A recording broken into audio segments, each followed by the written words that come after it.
Les dernières années de la MINUSTAH, de 2015 à 2017 environ, ont été marquées par une période de transition, de réflexion et de controverses croissantes pour la mission de stabilisation des Nations Unies en Haïti.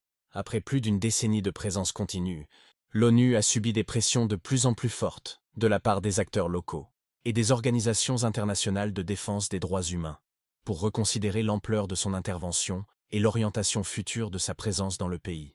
En 2017, la situation en Haïti avait évolué. La sécurité, bien que toujours fragile, s'était améliorée par rapport au chaos du début des années 2000.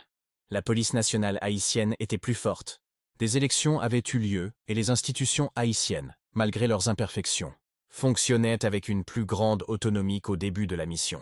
Cependant, de profondes blessures subsistaient, tant sur le plan matériel, infrastructures endommagées, pauvreté persistante, que dans la mémoire collective de la société haïtienne.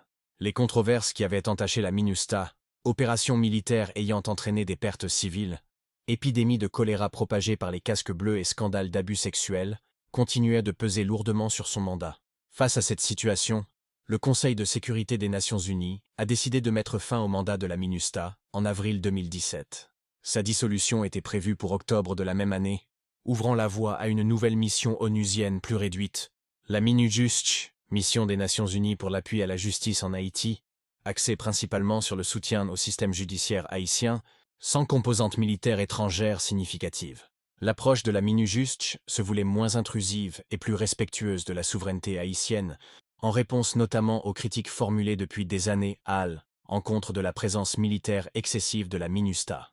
Alors que la MINUSTAH se préparait à se retirer, le secrétaire général de l'ONU, Antonio Guterres, et d'autres hauts responsables ont publiquement évoqué l'héritage de la mission. Ils ont reconnu d'importantes réalisations, telles que la réduction des activités des groupes armés organisés à Port-au-Prince, la professionnalisation des forces de police, l'aide humanitaire apportée lors des catastrophes et le soutien logistique efficace apporté aux élections nationales. Ces succès ont été salués par une partie de la communauté internationale, qui considérait la MINUSTAH comme une force stabilisatrice, ayant empêché Haïti de sombrer davantage dans le chaos après l'exil d'Aristide et le séisme de 2010. Pourtant, pour de nombreux Haïtiens, ces réussites étaient indissociables des échecs de la mission et des préjudices qu'elle avait causés. L'épidémie de choléra, responsable de plus de 10 000 décès, est restée un symbole de la négligence et du déni internationaux. Les refus initiaux de l'ONU d'assumer ses responsabilités ayant alimenté l'indignation et brisé la confiance. Et le problème plus général de l'impunité, pour les crimes commis par le personnel de l'ONU ont constitué de profondes atteintes à la légitimité de l'ONU en Haïti. À la fin de la MINUSTAH, nombreux furent ceux qui, en Haïti, réclamèrent des réparations, justice et que les responsables des exactions commises sous son égide rendent pleinement compte de leurs actes. Les représentants de la société civile ont souligné qu'un véritable partenariat exigerait non seulement un soutien technique, mais aussi un respect sincère de la souveraineté haïtienne et de la parole des communautés locales. Des experts internationaux ont fait valoir que le soutien futur de l'ONU devrait privilégier le renforcement des capacités et la défense des droits humains, et non le contrôle de la société haïtienne par la force militaire étrangère.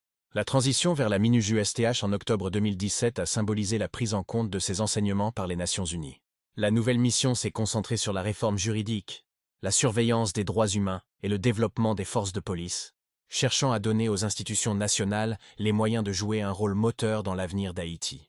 En 2019, la MINUJUSTH a également pris fin, marquant la fin d'une ère d'intervention directe et massive de l'ONU. Aujourd'hui, l'héritage de la MINUSTAH demeure complexe.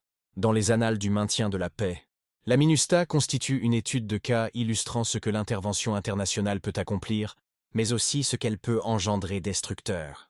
Elle a stabilisé Haïti à des moments critiques, mais a également laissé des souvenirs douloureux, une légitimité contestée et des appels à la justice qui demeurent sans réponse.